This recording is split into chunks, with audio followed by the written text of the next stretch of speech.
Hey everyone, today I'm going to show you how to create this cloth tearing effect in Blender 5.2. First of all, let's start out with a simple plane mesh and let's rotate it 90 degrees on the x-axis and let's scale it also a bit like this.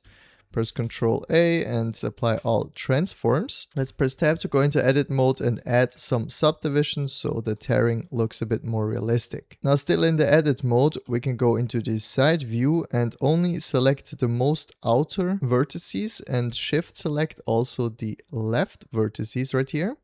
And let's go into the data section, add in a new vertex group and hit assign. This will later make sure that the vertices stay in place at these locations and that they don't fly away. Now in Blender 5.2, we can add in a new cloth simulation or a cloth dynamics. It's this one right here. Let's apply it. And if we hit play, we can already see we have this cloth going on and we have the pin group on the side. If the pin group is not selected, just select the pin group and choose the group name you have created right here.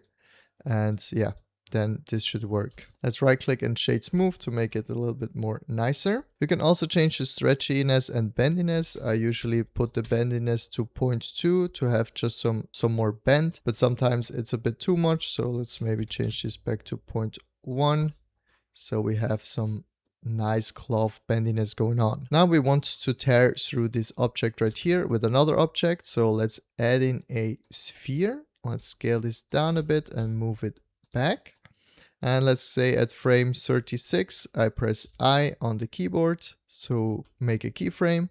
And let's go to frame 60 and move this sphere right behind the cloth and press I again. So we have this movement right here, but we can see it doesn't interact for now. To change this, we have to select the sphere and add in a collider, but not the physics collision, but the simulation collider. It's really important to use this. For a more detailed interaction, we can choose the edge contact to have some more focus on the edges when they touch. And back into the cloth modifier, we also have to activate tearing. So it actually tears when something interacts. And if we hit play now, we can see still nothing is happening. That's because we have to actually add a new collection, and let's call this effector, or you can call it whatever you like, and move the sphere into this effector collection. Now in our cloth dynamic settings, go to effector and choose the collection we just created, so the effector collection. And now if we go back to the start and play the simulation, we can see it actually is happening.